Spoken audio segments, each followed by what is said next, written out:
আসসালামু আলাইকুম। যে যেখান থেকে ভিডিওটি দেখছেন সবাইকে শুভেচ্ছা জানাচ্ছি। আর আজকে আমি কাঁকরোল একেবারে ভাজা ভাজা করে রান্না করব, আর সেজন্য চেয়েছি রেসিপিটি আপনাদের সঙ্গে শেয়ার করতে। এটা রান্নার জন্য প্রথমে কড়াইতে তেল দিয়ে দিতে হবে, তার ভিতরে চিংড়ি মাছ দিতে হবে।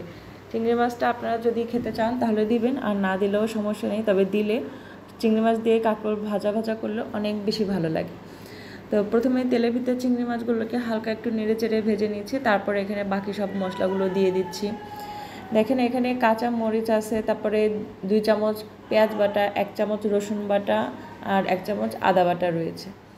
এই মশলাগুলোকে ভালো করে তেলের সাথে কষিয়ে নিতে হবে, যাতে করে মশলার কাঁচা যে একটা গন্ধ সেটা চলে যাবে।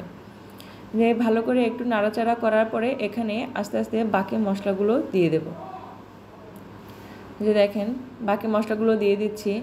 এখানে রয়েছে পরিমাণ মতো লবণ, 1/2 চামচ হলুদ গুঁড়া, 1 চামচ লাল মরিচের গুঁড়া, 1/2 চামচ জিরা গুঁড়া আর 1/2 চামচ ধনিয়ার গুঁড়া। এই সমস্ত মশলাগুলো দিয়ে ভালো করে তেলের সাথে কাঁকরোলটাকে নেড়ে চেড়ে কষিয়ে নিতে হবে। দেখেন আগে মশলাগুলোকে কষাচ্ছি, তারপর কাঁকরোল দিয়ে মশলাগুলোকে কষিয়ে নিতে হবে।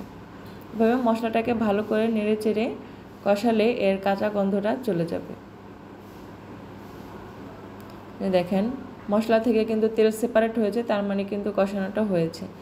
আর একটু পানি দিয়ে আবার একটু কষিয়ে নিচ্ছি। আর এখন এখানে ভালো করে কষানো হয়ে গেলে কাঁকরোলগুলো দিয়ে দেব। দেখেন ভালোভাবে কষানো হয়েছে। যে এখন এখানে কাঁকরোলগুলো আমি এভাবে লম্বা লম্বা পাতলা পাতলা করে কেটেছি, আর এভাবে করে কেটে এখন কাঁকরোলগুলোকে মশলার সাথে ভালোভাবে কষাতে হবে। এই যে দেখেন যে ভালোভাবে কষিয়ে নিচ্ছি। যে এভাবে একটু নেড়ে চেড়ে ভালোভাবে কষিয়ে নিতে হবে। তারপর এখানে রান্নার জন্য পানি দিয়ে দিতে হবে, তবে পানিটা বেশি দেওয়া যাবে না, পানি বেশি হয়ে গেলে কাঁকরোলটা ভেঙে যেতে পারে।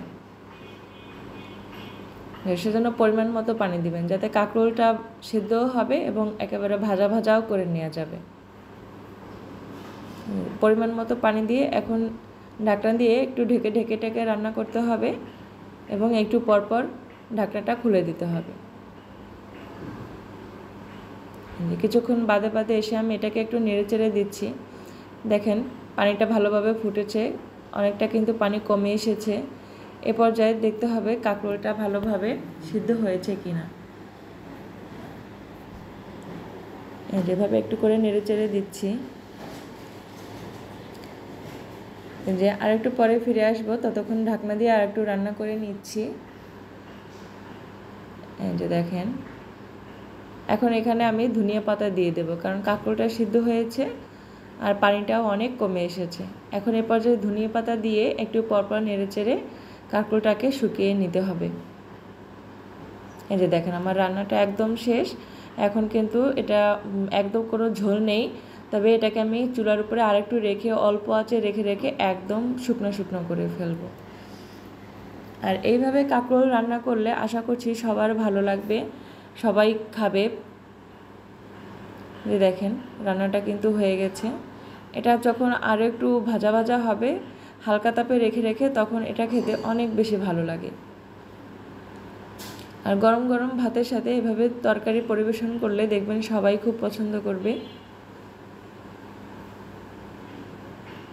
এই যে আমার রান্নাটা কিন্তু হয়ে গেল। যে আমার ভিডিওটি যদি ভালো লেগে থাকে অবশ্যই লাইক দিয়ে কমেন্টস করে জানাবেন কেমন লেগেছে। একটা লাইক দিয়ে দিবেন, আর ফলো দিয়ে বা সাবস্ক্রাইব করে আমার চ্যানেলের সঙ্গেই থাকুন। আর ফিরে আসবো অন্য কোনো রান্না নিয়ে, অন্য কোনো রেসিপি নিয়ে। সে পর্যন্ত সবাই সুস্থ থাকেন, ভালো থাকেন। আল্লাহ হাফেজ।